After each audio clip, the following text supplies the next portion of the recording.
के खिड़की से गाँव दिख जाला सपना। भीड़ में खो गए अपनापन।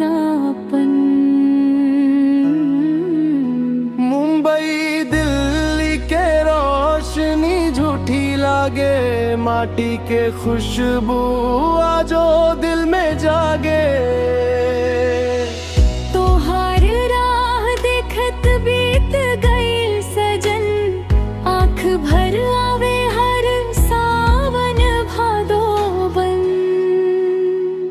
परदेसिया बाबू घर कब आइब हो, मैया बाबू सैया सब बाटे जो हिब हो। तोहरे बिना सुना हर आंगन लागे, कबहू त फेरू गाँव के माटी चुमाइब हो। सवेरे से सांझे मशीन के शोर, हाथ में छाला आँख में थकन भरपूर। रोटी कमावे खातिर सपना बेचाए, लपन गाँव पीछे छूट गई।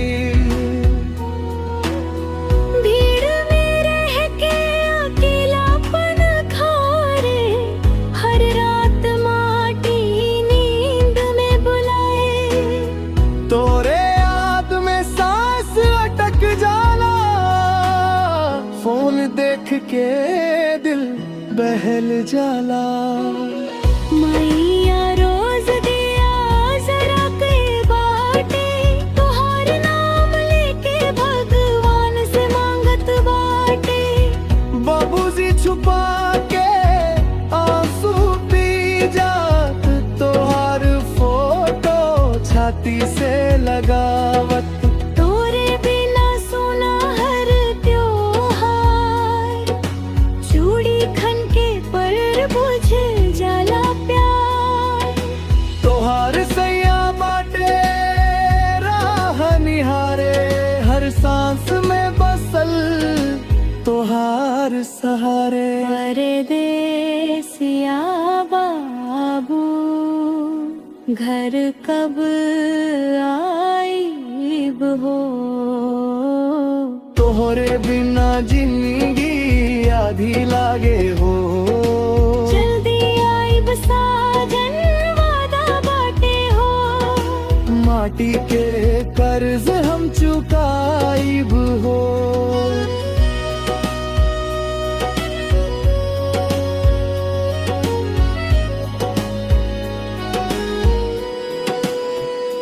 छुट्टी मिलते ही रेल पकड़ आवे, स्टेशन से गाँव खुशी गावे।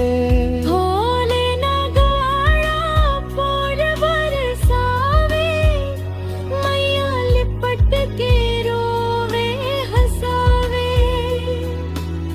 छोटका भैया गले लग जावे, सैया शर्म से नजर झुका लेवे।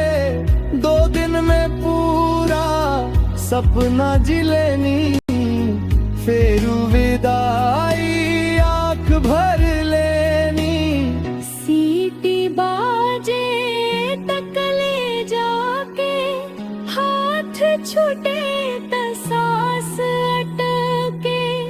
आँख भर के तोहार चेहरा देख ली, दिल में फिर से ताकत भर ली।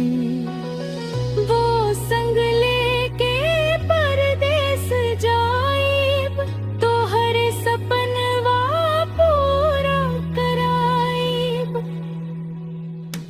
परदेसिया बाबू जल्दी आइब हो।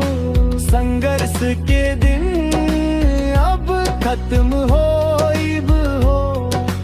माटी पुकारे दाँव बाटे जो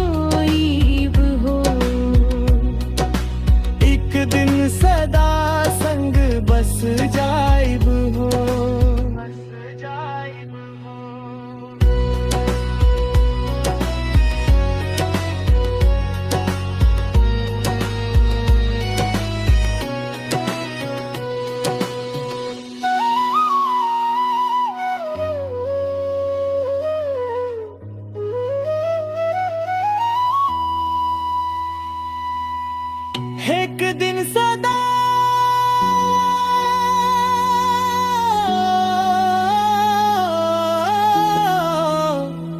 संग बस जा